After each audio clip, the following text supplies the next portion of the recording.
What keeps us healthy and happy as we go through life? If you were going to invest now in your future best self, where would you put your time and your energy? There was a recent survey of millennials asking them what their most important life goals were. And over 80% said that a major life goal for them was to get rich. And another 50% of those same young adults said that another major life goal was to become famous.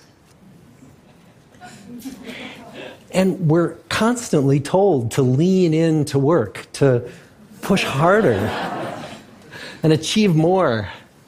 We're given the impression that these are the things that we need to go after in order to have a good life. Pictures of entire lives, of the choices that people make and how those choices work out for them, those pictures are almost impossible to get. Most of what we know about human life, we know from asking people to remember the past. And as we know, hindsight is anything but 20/20. We forget vast amounts of what happens to us in life, and sometimes memory is downright creative. But what if we could watch entire lives as they unfold through time?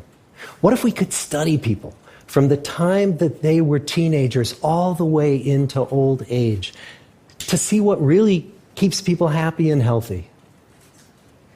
We did that.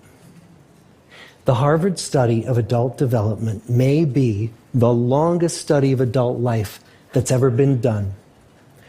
For 75 years, we've tracked the lives of 724 men. Year after year, asking about their work, their home lives, their health, and of course asking all along the way without knowing how their life stories were going to turn out. Studies like this are exceedingly rare. Almost all projects of this kind fall apart within a decade because too many people drop out of the study, or funding for the research dries up, or the researchers get distracted, or they die, and nobody moves the ball further down the field. But through a combination of luck and the persistence of several generations of researchers, this study has survived. About 60 of our original 724 men are still alive, still participating in the study, most of them in their 90s. And we are now beginning to study the more than 2,000 children of these men. And I'm the fourth director of the study. Since 1938, we've tracked the lives of two groups of men. The first group started in the study when they were sophomores at Harvard College.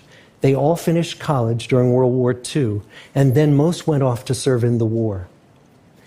And the second group that we've followed was a group of boys from Boston's poorest neighborhoods. Boys who were chosen for the study specifically because they were from some of the most troubled and disadvantaged families in the Boston of the 1930s. Most lived in tenements, many without hot and cold running water.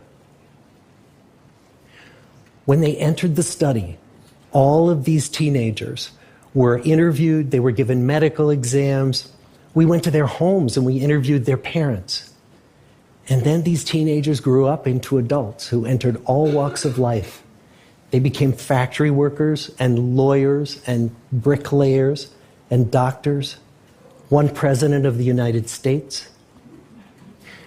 Some developed alcoholism, a few developed schizophrenia. Some climbed the social ladder from the bottom all the way to the very top, and some made that journey in the opposite direction. The founders of this study would never in their wildest dreams have imagined that I would be standing here today, 75 years later, telling you that the study still continues.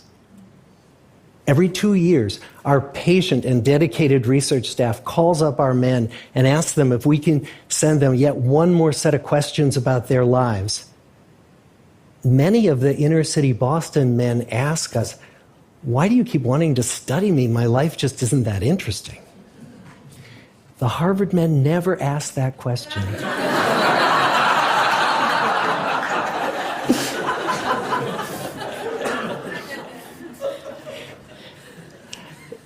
get the clearest picture of these lives, we don't just send them questionnaires. We interview them in their living rooms. We get their medical records from their doctors. We draw their blood. We scan their brains. We talk to their children. We videotape them talking with their wives about their deepest concerns. And when, about a decade ago, we finally asked the wives if they would join us as members of the study, many of the women said, it's about time. So what have we learned? What are the lessons that come from the tens of thousands of pages of information that we've generated on these lives? Well, the lessons aren't about wealth or fame or working harder and harder. The clearest message that we get from this 75-year study is this: good relationships keep us happier and healthier, period. We've learned 3 big lessons about relationships. The first is that social connections are really good for us and that loneliness kills.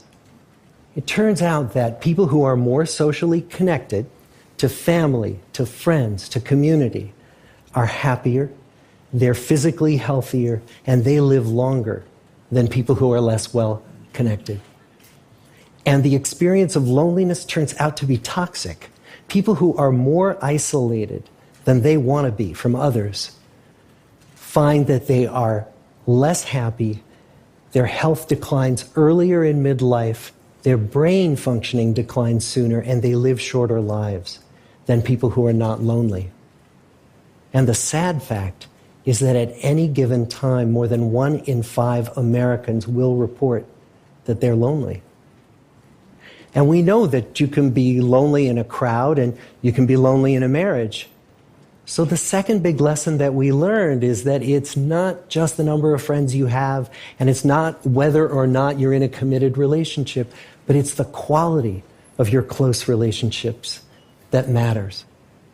It turns out that living in the midst of conflict is really bad for our health. High conflict marriages, for example, without much affection, turn out to be very bad for our health, perhaps worse than getting divorced. And living in the midst of good, warm relationships is protective. Once we had followed our men all the way into their 80s, we wanted to look back at them at midlife and to see if we could predict who was going to grow into a happy, healthy octogenarian and who wasn't. And when we gathered together everything we knew about them at age 50, it wasn't their middle-aged cholesterol levels that predicted how they were going to grow old. It was how satisfied they were in their relationships. The people who were the most satisfied in their relationships at age 50 were the healthiest at age 80. And good, close relationships seem to buffer us from some of the slings and arrows of getting old. Our most happily partnered men and women reported in their 80s that on the days when they had more physical pain, their moods stayed just as happy. But the people who were in unhappy relationships, on the days when they reported more physical pain, it was magnified by more emotional pain. And the third big lesson that we learn about relationships and our health is that good relationships don't just protect our bodies, they protect our brains.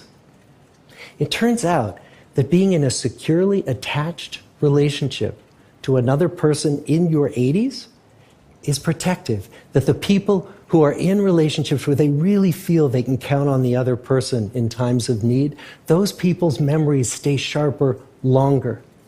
And the people in relationships where they feel they really can't count on the other one, those are the people who experience earlier memory decline. And those good relationships, they don't have to be smooth all the time. Some of our octogenarian couples could bicker with each other day in and day out. But as long as they felt that they could really count on the other when the going got tough, those arguments didn't take a toll on their memories. So, this message that good, close relationships are good for our health and well-being, this is wisdom that's as old as the hills. Why is this so hard to get and so easy to ignore? Well, we're human. What we'd really like is a quick fix, something we can get that'll make our lives good and keep them that way. Relationships are messy and they're complicated, and the hard work of tending to family and friends, that's not sexy or glamorous. It's also lifelong. It never ends. The people in our 75-year study who were the happiest in retirement were the people who had actively worked to replace workmates with new playmates. Just like the millennials in that recent survey, many of our men, when they were starting out as young adults, really believed that fame and wealth and high achievement were what they needed to go after to have a good life. But over and over these 75 years, our study has shown that the people who fared the best were the people who leaned into relationships with family, with friends, with community. So what about you? Let's say you're 25, or you're 40, or you're 60. What might leaning into relationships even look like? Well, the possibilities are practically endless.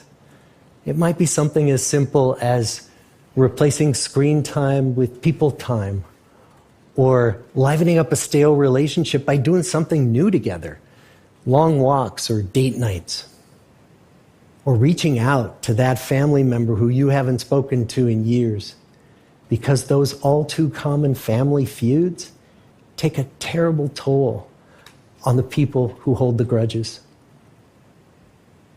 I'd like to close with a quote from Mark Twain. More than a century ago, he was looking back on his life, and he wrote this: "There isn't time, so brief is life, for bickerings, apologies, heartburnings, callings to account. There is only time for loving, and but an instant, so to speak, for that. The good life is built with good relationships." Thank you.